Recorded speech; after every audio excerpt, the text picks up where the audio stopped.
औज़ुबिल्लाहिमिनश्शैतानिर्रजीम बिस्मिल्लाहिर्रहमानिर्रहीम।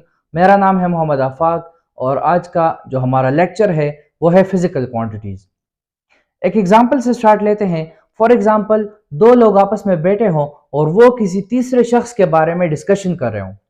तो अगर एक कहे कि फलां शख्स बहुत ज़्यादा गुस्से वाला है या फलां शख्स बहुत ज़्यादा अच्छा है, तो दूसरा अगर सवाल करे कि कितना अच्छा है, वो ये तो कह सकता है कि वो बहुत ज़्यादा अच्छा है या वो थोड़ा कम अच्छा है। लेकिन वो अगर दूसरा सवाल करे कि एग्जैक्टली कितना अच्छा है, वो ये नहीं कह सकता कि वो 3 किलोग्राम अच्छा है या 8 किलोग्राम अच्छा है, या अगर ज़्यादा अच्छा है तो 20 किलोग्राम अच्छा है या 20 मीटर अच्छा है, वो ऐसा नहीं कह सकता।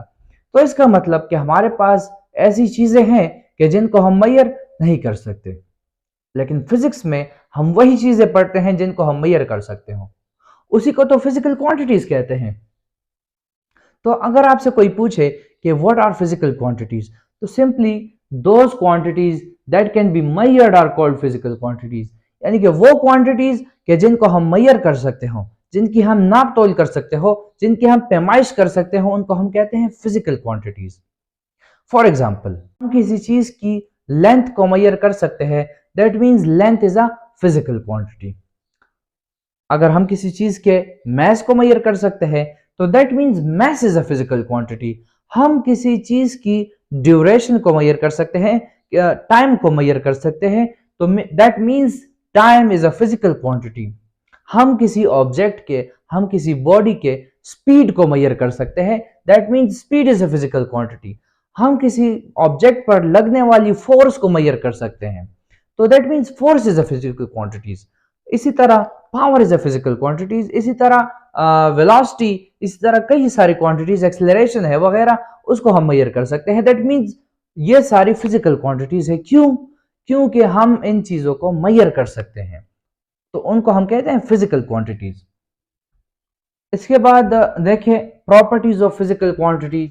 तो प्रॉपर्टीज क्या है फिजिकल क्वांटिटी की, कि उसमें एक न्यूमेरिकल वैल्यू या न्यूमेरिकल मैग्नीट्यूड होगा और प्रॉपर यूनिट होगा।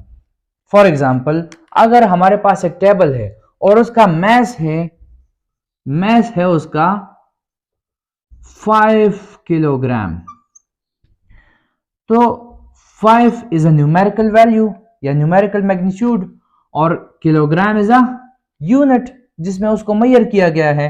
तो ये न्यूमेरिकल वैल्यू और ये मैस, ये रिप्रेजेंट करता है एक फिजिकल क्वांटिटी को, और वो कौन सी फिजिकल क्वांटिटी है? मैस। इसी तरह किसी चीज का लेंथ है 50 सेंटीमीटर, तो 50 एक नंबर है और सेंटीमीटर एक यूनिट है कि जिसमें उसको मैयर किया गया है, जिस यूनिट में उसको मैयर किया गया है वो सेंटीमीटर है। तो ये एक क्वांटिटी को रिप्रेजेंट करता है, एक फिजिकल क्वांटिटी को रिप्रेजेंट करता है, और वो है लेंथ। अगर मैं कह लूं, इसकी बजाय अगर मैं कह दूं कि 50, तो इससे कुछ रिप्रेजेंट नहीं होता। इसी तरह अगर मैं 5 किलोग्राम की बजाय सिर्फ कह दूं कि 5, तो इससे कुछ रिप्रेजेंट नहीं होगा। तो इसका मतलब फिजिकल क्वांटिटी के लिए दो चीजें मस्ट है, एक न्यूमेरिकल वैल्यू या मैग्नीट्यूड जो कि एक नंबर है, और एक प्रॉपर यूनिट जिसमें उसको मैयर किया गया है। दोनों उसके लिए जरूरी है।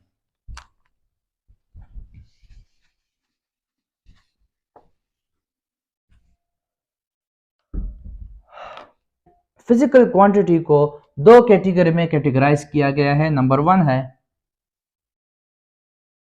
बेस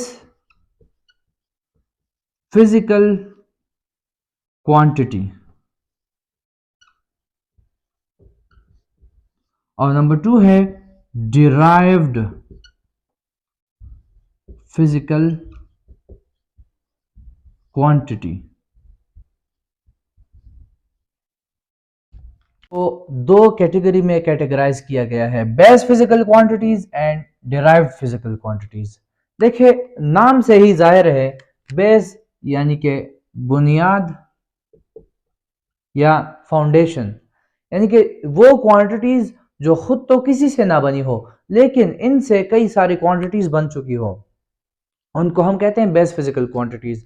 बाय डेफिनेशन देखा जाए तो those quantities which cannot be defined in terms of other physical quantities, यानी कि वो क्वांटिटीज जिनको हम दूसरी क्वांटिटीज की टर्म में डिफाइन ना कर सकते हो, यानी जो कि दूसरी क्वांटिटी से ना बनी हो, खुद ब खुद एक क्वांटिटीज हो।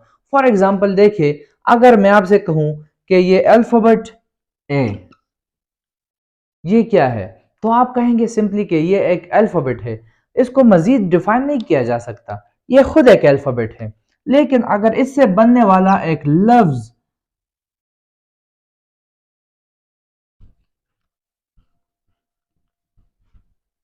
फॉर एग्जाम्पल हमारे पास एक अल्फाबेट ए है या बी है या जो भी जितने भी अल्फाबेट्स हैं, तो सिंगली ये खुद एक अल्फाबेट है, ये किसी से नहीं बना, लेकिन इनसे कई सारे अल्फाज बने हैं।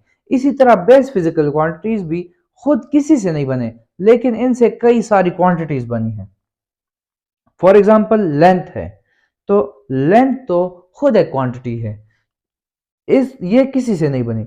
इसी तरह मैस है, टाइम है, अमाउंट ऑफ सब्सटेंस है, ल्यूमिनस इंटेंसिटी या इंटेंसिटी ऑफ लाइट है, इसी तरह इलेक्ट्रिक करंट और टेम्परेचर, ये फिक्स्ड इन नंबर है, 7 इन नंबर है, इसमें मजीद इजाफा नहीं हो सकता, ये फिक्स्ड अमाउंट है। डिराइव फिजिकल क्वांटिटीज को देखें, तो डेफिनेशन से पहले हम एक एग्जांपल को देखते हैं कि फॉर एग्जांपल ये स्पीड जो है, speed is a derived physical quantity, और ये किससे मिलकर बनी है, distance covered in a unit time, यानी डिस्टेंस डिवाइड बाय टाइम। तो डिस्टेंस क्या है, डिस्टेंस एक लेंथ है, दो चीजों के दरमियान फासला यानी लेंथ, और टाइम।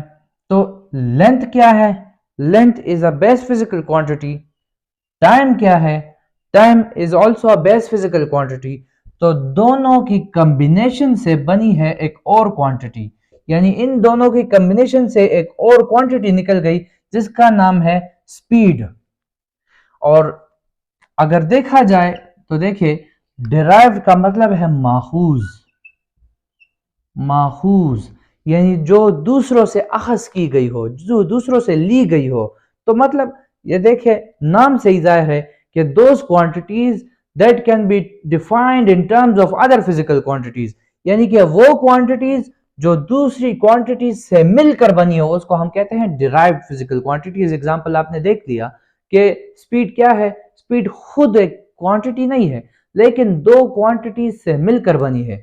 इसी तरह और भी एग्जांपल्स हैं, जैसे कि मैस और एक्सेलरेशन के प्रोडक्ट को हम कहते हैं फोर्स। इसी तरह फोर्स, अगर किसी चीज पर फोर्स लग जाए और उस फोर्स की वजह से एक बॉडी में डिस्प्लेसमेंट आ जाए, तो फोर्स और डिस्प्लेसमेंट के कॉम्बिनेशन को हम कहते हैं वर्क। इसी तरह कई सारे क्वांटिटीज हैं जो जिनको दूसरी क्वांटिटीज से डिराइव्ड किया गया है, मतलब वो खुद क्वांटिटीज नहीं थी, दूसरी क्वांटिटीज से मिलकर बन गई, तो उसको हम कहते हैं डिराइव्ड फिजिकल क्वांटिटीज। अब डिराइव्ड फिजिकल क्वांटिटीज को किन यूनिट्स में मेजर किया जा सकता है, वो हम नेक्स्ट लेक्चर में देखेंगे, क्योंकि हम पहले जानेंगे कि यूनिट क्या होती है। तो आज का जो हमारा लेक्चर था वो यही तक था।